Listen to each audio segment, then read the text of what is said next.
Welcome to this Leading with Purpose podcast. Today, I'm with Adam Green. He's the Chief Risk Officer of Equiniti. It's a business that probably many of us do deal with. Maybe we might not realise that, though. And Adam's going to talk to us a little bit about what Equiniti does, but crucially also what it's doing on breaking down barriers. We're launching the Equiniti Breaking Down Barriers Impact Report in Parliament. In fact, we've just done that. And so this sits alongside that report as a podcast that can really help us dig into what a business like Equiniti is doing to really drive social mobility and social impact. Adam, thanks so much for being part of the podcast today. Tell us a little bit about, well, first of all, what Equiniti does. As I said, I think a lot of people will probably be a customer of Equiniti one way or another, but then also what your role of Chief Risk Officer means as well. Excellent. No, thank you. It's been a real pleasure to be here today, Justine. So Equiniti, as you said, is one of those wonderful businesses that does an awfully large amount in the background, and almost everyone who uses it doesn't notice because it does it so well. So we are a leading supplier of share registration services in the United Kingdom and the United States, and also pensions in payment. There's also a wide variety of other services we provide. So that basically means that sort of 20 million people in the UK are serviced by Equiniti, and similar number in America. So if you own stocks and shares in the company, there's a good chance that we provide the services for that. Wow. And if you receive a pension from a public sector organisation or from a number of leading suppliers in the private sector market, again, it's almost certain that that will flow through us. And so there's, on a daily basis, tens of millions of people receive payments from Equiniti, but they're not necessarily aware that we're the ones facilitating them. Mm-hmm. And so I think it's incredible to think that, you're working in the background with so many of us, as it were. But your role then as Chief Risk Officer entails you doing what exactly? What do you do day to day and strategically for the business? So many years ago, I was told a little piece of advice is always try and take a job that you can explain to your mother. And many occasions I try to explain the wide variety of work we do. So Chief Risk Officer is a title which means a lot in financial services. You're seeing it in other industries now. And it can encompass a large range of work. For the work I do in Equiniti, it's really about making sure that we have a really clear line of sight on all the risks the organisation faces. That's both internal and external, including some of the engagements we have with markets and suppliers. But it includes, in the modern sense, it's moved across a lot of different compliance topics as well. So we're looking at specialisms in data protection, and we have cybersecurity. There's resilience, which makes the making sure that all the systems we run are robust, and also touching into areas such as legal provision and into some of the specialist areas of compliance, such as the regulation in the United Kingdom and the regulation in the United States. In the way that Equiniti is set up, we have a number of different parts of the group who service specialist areas across the UK and the US, and the team that works with me basically make sure that all of the regulation and compliance requirements and all of our internal risk and reporting work seamlessly across those countries. And you also, though, importantly, I think, lead on some of the work that we're doing through the Purpose Coalition. And that's what we really wanted to dig into today. It's brilliant having Equiniti part of the Purpose Coalition. I think it's such a great example of a business that is leaning into this agenda, and in doing so, steadily making a real difference. And I think maybe let's start off by talking about some of the digital transformation work that you're doing, how that is affecting customers. And then we can have a discussion as well, I think, about the internal progression piece and what you do to support literally the opportunities that Equiniti itself is producing. So yeah, let's do digital transformation first, because it's happening. You're investing a huge amount in it. How do you see it in relation to your customers' social mobility and crucially that access to financial advice and products? Absolutely. So obviously one of the key areas that we're driving on is often called ESG, so environmental, social and governance. The way in which risk and control and compliance and a lot of the important topics of social mobility fit together is actually quite nice. It fits together quite nicely. So we're always looking for different ways in which we can help customers and users of our service have a better experience. But you're always looking to be mindful of their experience and the way in which they experience the services we offer. And often at very difficult times. So we provide, in the United Kingdom, one of the largest receivers of notifications of death. People come to us to tell us that a loved one has died, and we have to help with the journey of basically being able to change the accounts, which is actually quite complicated. We also have a lot of other touch points that are similar to that. So the social purpose is deeply connected to understanding how people want to use financial services. Inside the way in which we've approached that in Equiniti, obviously we're building much stronger digital platforms. One of the interesting aspects of financial services is that there's a lot of law and regulation. That law and regulation over many years has really driven the use of paper. So we are required to use paper for a lot of notifications and for a lot of the touch points we have with people. We're working very hard to encourage governments through legislation and regulators through the rules to enable us to use more digital services. But you've got to be very mindful of the way it impacts people's individual experiences, if they're vulnerable or if they have disabilities or access needs. But also in this wider sense of social mobility, if you're looking to engage with people who, shareholders, some shareholders are obviously very wealthy, but a large number of shareholders that we service are basically relatively modest means. And the way in which we respond to their questions, the way in which we explain how the shares can be bought and sold, and the way in which we can help them, it has to be simple and clear and effective. And so it's really trying to bring both of those worlds together, the risk and regulation, along with bringing effective services to the millions of people that use our platform. And do you feel that actually, partly down to that tech transformation and AI, that actually you can not only change the ease with which people can use, well, there's the risks and opportunities. The opportunity is that you can make it so much easier for people to update their details and have a better customer experience. You can give them a lot of advice as well, through AI. I guess the challenges are that if you're on the wrong side of that digital divide, then, as you say, there's still a paper version of the world that you're dealing with. How are you kind of striking a balance between, getting the opportunities that this tech transformation provides, but at the same time not losing sight of some of those, as you talked about, those more vulnerable customers?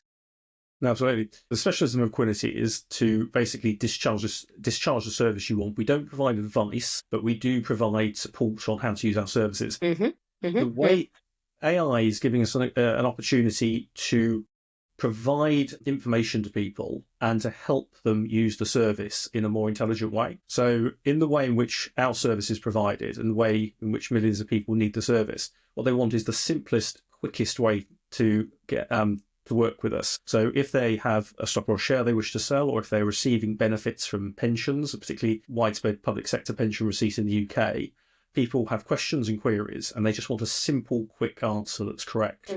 So we're working with different providers to produce for call centres and contact centres. So when you phone people, we can provide an answer very quickly. People often don't realise that there's a huge amount of technology that supports somebody that you're speaking to a call centre with. So although you've got a great experience and you're talking to somebody who can understand you and to really kind of respond to your needs, they're working with a range of technology so they can answer your query quickly and effectively. So these are the kind of things we're looking at. Where we do need to send paper, and it is quite phenomenal how much paper still exists in financial services, we've looked at different ways of making it clearer and simpler. So you get a nicely clearly formatted letter.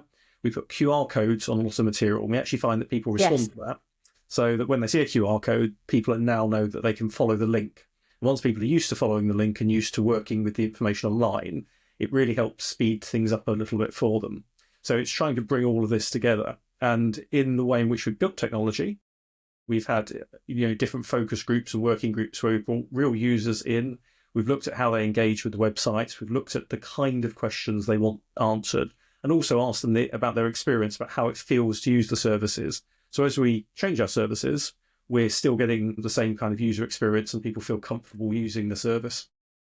And I think what's interesting is the customers you have are so varied, aren't they? It can range from people who have a lot of shares and financial interest to people who maybe literally just because they were a Lloyd's customer ended up with some Lloyd shares and therefore don't have many, but you're still interacting with them as well. So I guess that financial inclusion piece becomes really, really important because you probably have a very long tail of those sorts of customers that you actually reach, and making it easy for them is actually making it easy for them to feel like they can save into an employee share or savings plan, in a way that they might otherwise just think that's all a bit too hard. I'd rather just have my salary. So making it easier does make a difference, doesn't it? No, absolutely. I mean, that's probably the kind of the core of where we're focused. Many of our customers who are very large, well-known companies, when they provide benefits to their employees, whether that's through stocks and shares, to an employee scheme, or sometimes where they've got an IPO, the overriding focus is, how do I get this to the vast majority of the people that work for me? And that means everybody. That's people who are working in the field, often not office space. We have retail companies who have people in local branches, working in warehouses. And so what you're trying to do is to find a way of communicating the value of owning shares or a share in the company, but also giving them a really simple and easy way to engage. Sometimes even, many of the employees don't have access to a computer or laptop in their work. So they might just be field-based, in which case you have to work through apps. And basically what you're trying to do is to make it simple and easy, but also you've got to make sure that you've met all the relevant rules and regulations. So we've got some great customers out there that have come up with really innovative plans, lots of really positive communication. And we've seen some amazing results where we've gone out to companies where traditionally people haven't owned stocks and shares, and they've really started to understand the value of doing so. And then over a few years, you can see the opportunities for those employees transform quite notably.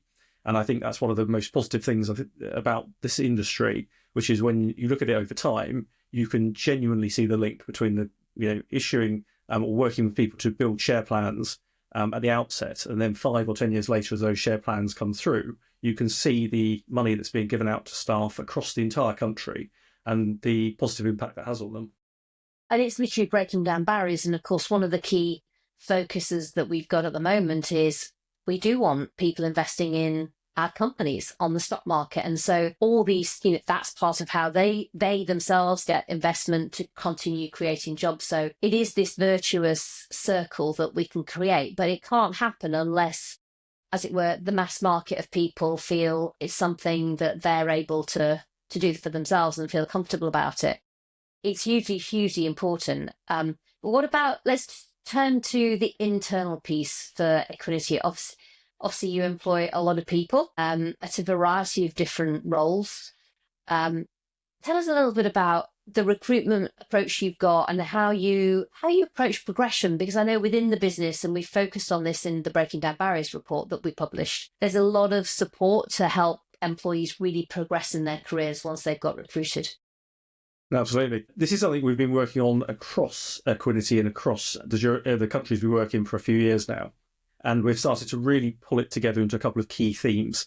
So first up is obviously providing the greatest access to employment. So what we always try and do in the different parts of the UK we work in, America and India, is think laterally about who can have an opportunity in finance. So where we have contact centres, often we're recruiting people who haven't had experience in financial services before, or contact centres, but we know that if they have the right attitude and they're really positive, this can make a huge difference to them. When we're recruiting internally, we're looking to take people who've got some experience in some parts of the company and then to upskill them. And so we've tried to build pathways and educational plans around them.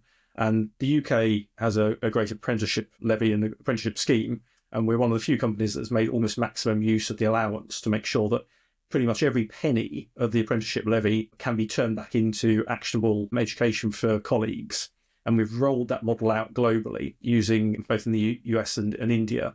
And what we want to try and do is to give people opportunities both in a small way for education and upskilling. So we use a lot of tools which people can access during their day for smaller education, but also... And these are sort of bite-sized chances to learn, basically. That's it, yeah. So breaking it down and making it easy and convenient. So people have different lives now. So they've got different caring responsibilities, and they've got different times when they're in work. So making learning small and simple and flexible has a huge difference for people. And then also when it's the right stage of their career, they could do something a bit more structured, and we can provide them with opportunities to go on courses all the way up to higher degree standard, both in management and technical subjects. And so over time, what we have is like this combination of finding people to give them an opportunity in employment, but also letting them have the opportunity of education so they can progress through, and make sure that we try and find opportunities to recruit. And we've got some fantastic experiences inside the company. Many of the people who work with us joined many years ago. Many didn't go through university. They joined straight from school, and they've progressed all the way up to very senior levels of management. And so you have that real sense of basically being able to build the next generation. It's brilliant. And I think I'm right in saying that, well, you touched upon this actually earlier, that certainly over the last few years, one of the things is really develop your apprenticeships offer. So it's probably worth just talking a little bit about just the variety of apprenticeships that you've got now, the different levels, and as an employer that's again leaned into that pathway to provide opportunities, what's your sense of how well it's worked for Equiniti, having focused on this now quite heavily? Well, I mean, our sense is it's a brilliant opportunity. So we've used a number of different techniques with different parts of the business to get people engaged. And I think, as I was just covering, trying to find the right way of learning or the right opportunity for people at the point in their career. So it's very hard to do residential classroom learning for some people. But if we can find a different way of breaking the problem down, giving them opportunities to work through at their pace, and we're seeing fantastic engagement. And I think it's also by working with partners in the market where you provide education, we're finding different models are available now. So we've come up with gamified training for some of the compliance modules. And we're just working with a company at the moment where their method of training, so not apprenticeship, but this is just generalized training, is to have short Netflix style videos. So these are sort of 8-minute segments, very well made and glossy. But they have a real learning objective at the end of them. And so it's a different way of speaking to me, a different way of communicating, can be read on the mobile, very easy to work with. And so the main thrust of what we're trying to do with the workplace education is to give people the widest range of opportunities possible. And then when we talk to them about career progression, we have a structured process each quarter of having objectives and feedback, and that's quarterly for everyone. So nobody is left behind. And we check back with the managers, we check back through the teams, and we have an anonymous survey tool, so we know that's being done positively. And you bring that together, and that means everyone's got the opportunity to learn. They can talk to their manager about those opportunities, and then we get to see that progression coming through each quarter as they work through on it. And I think what's interesting is over time, there are just more role models around, more parts of the business. People can see that other people have done this around them and start to think quite differently about what might be possible for them. And certainly here in the UK, as we move down a world where there is more focus on upskilling and reskilling, not just, if you like, those traditional apprenticeship pathways, perhaps into a company like Equiniti. I think that lifelong learning piece of what people are looking for in an employer will become ever more important. And I guess, Adam, it's fair to say, Equiniti gets a huge benefit from doing all of this because you get better talent, you make the most of the people you've got, and presumably it's easy to find who's going to go into those next roles. You must save a bit on your recruitment bill as well. Well, no, it's absolutely, it's much more efficient than going into the market, constantly hire new people, but also it creates that internal buzz. So people know there's an opportunity. And as we've developed over time, we are accredited to train lawyers in the United Kingdom. So we train solicitors in our legal team. We've got AI apprenticeships at a high level being run in our technology team. So we can support people with artificial intelligence. And then we have a specialist focus on, say, practical skills. So, for example, contact center management or operations leadership. And it's that combination which enables people to forge a career path for themselves. Which is hugely important. And we talked about financial resilience in a sense. The products that you are supporting people with are all about them having, if you like, that buffer, frankly, of investments and savings that they can steadily build up. But for people within Equiniti, it's probably worth telling us a little bit about some of the work that you do on health and well-being. We've talked about the opportunities in the ladder that people can climb up, but, things obviously sometimes do challenge all of our lives. So just how do you work to support employees in a sense so that they can stay on track and just be resilient when these challenges happen? Yeah, I think before COVID, there was a recognition that, people have complex lives. But during COVID, I think everyone had that personal connection experience. We got much more into each other's lives. We could see where everyone lived. And I think that's changed people's attitudes, in a positive way, although it was a hugely difficult time for everyone. At Equiniti, we've had support networks which have been built out for quite a few years back. So mental health was something we focused on a lot pre-COVID, and that was really important during COVID. We've built out the network so that it's got a layer, kind of groups of people working locally to support each other. We have themed events. but also we support mental health first aiders. So we have a training program through the business, and we've brought all of that together and made it into a much more inclusive wellbeing network. So people come to that network and from anywhere in the company to champion ways in which they can either help their colleagues engage in something which is important for themselves, for mental health, or to find ways in which they can support others in the community. So one of the things we offer all employees is 2 days a year, which can be taken with the approval of your manager, but everyone's entitled to it, to do volunteering in their community, and people come up with She's so brilliant. It has been a wonderfully positive idea. And when people come to bring up the type of things they do, it's so diverse.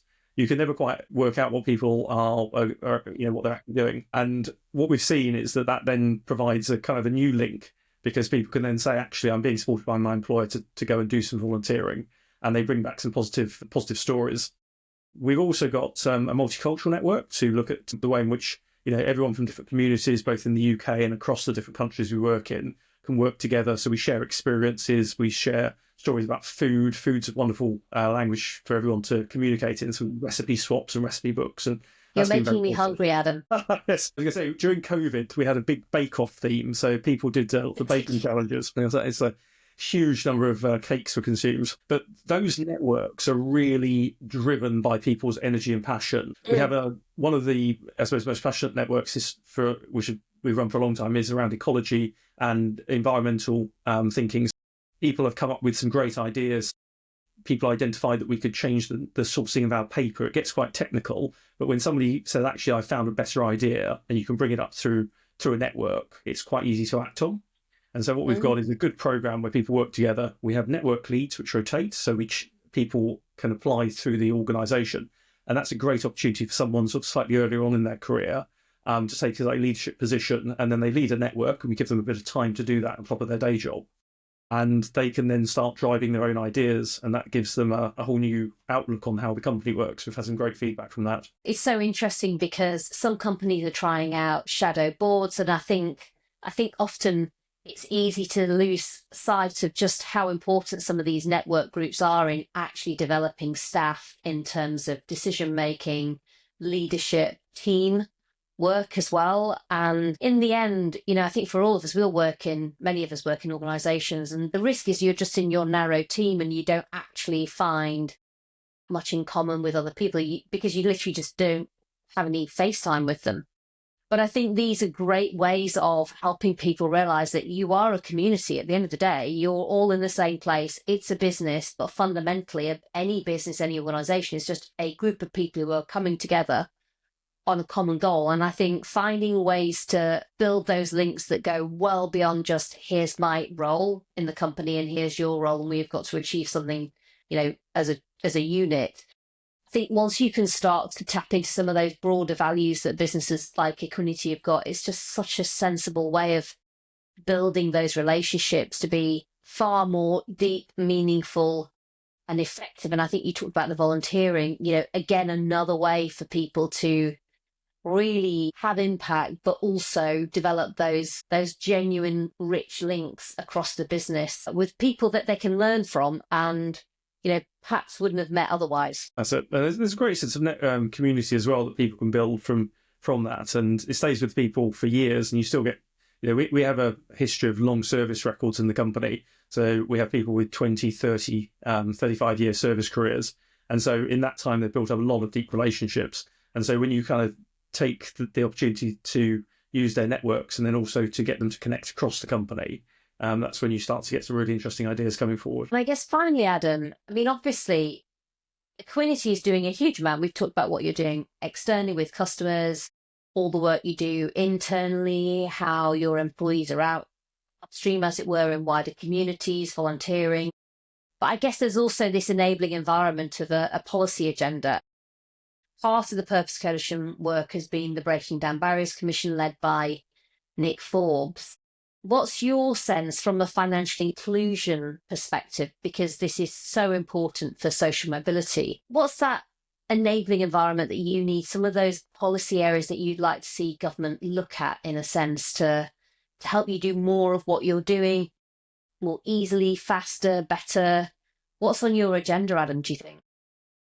Well, it's a great question. I think there's two parts to that, and we've got two different areas of policy. So one of them is just as an employer. Obviously, there's not a lot of employment related areas where it could be more flexible. So looking at apprenticeships, this has been a much talked about topic, and if we can make apprenticeships slightly more flexible and slightly easier to engage in, that will help us. So obviously, at the moment, there's a bit of structure, rigidity to the way in which you can use an apprenticeship. On the company side, so the type of business we do, we provide different services, and some of those services could be more accessible. So as a simple example, a fantastic area for people is obviously investment plans and SAYE. So these are employee plans where you get shares in the company. They've got rules associated with them to basically make sure that people meet qualifying standards. The world has changed quite notably in the last 10 to 15 years. So people have shorter tenures, and the way in which their employees has shifted. And so what we're looking for is areas where we can basically make qualification for those products shorter, and for there to be a bit more flexibility, which reflects people's lives. And I think if we can find a way of working with legislators to do that, it will provide a greater opportunity for people, particularly in mid to entry level jobs, where their tenure and their experience day to day is quite different from people who are slightly later on in their career. And therefore we can provide opportunities for companies to provide shares and more financial resilience to their early stage employees. It's so interesting. Basically, you need all of this to work for Gen Z people, not just people my age. And, that's crucial. And we just have to recognise these different career paths that people are on. But almost the more you can provide an Equiniti version of that world that allows people to passport through, then the more likely they are to think, well, it is worth starting this because it doesn't matter if I change jobs in 1 year, 2 years. I think it's so important. And for the apprenticeships piece in particular, I mean, you're a great example of an employer that has really grabbed that agenda and, as you say, progressively challenged yourself to really invest the levy. I think the more flexibility you can have, probably the better. And I think many, many companies would agree with all of that. Any final thoughts from you? If the people who are looking at your role thinking, actually sounds pretty interesting. Hadn't heard of Equiniti, but it sounds like a really interesting company, really great company to be part of. What would your advice be for people who are thinking about getting to that more financial services, tech, compliance? For you feel it's obviously been a really interesting career that you've had. Yes, everything in risk and control and compliance is endlessly interesting because there's so much variety to it.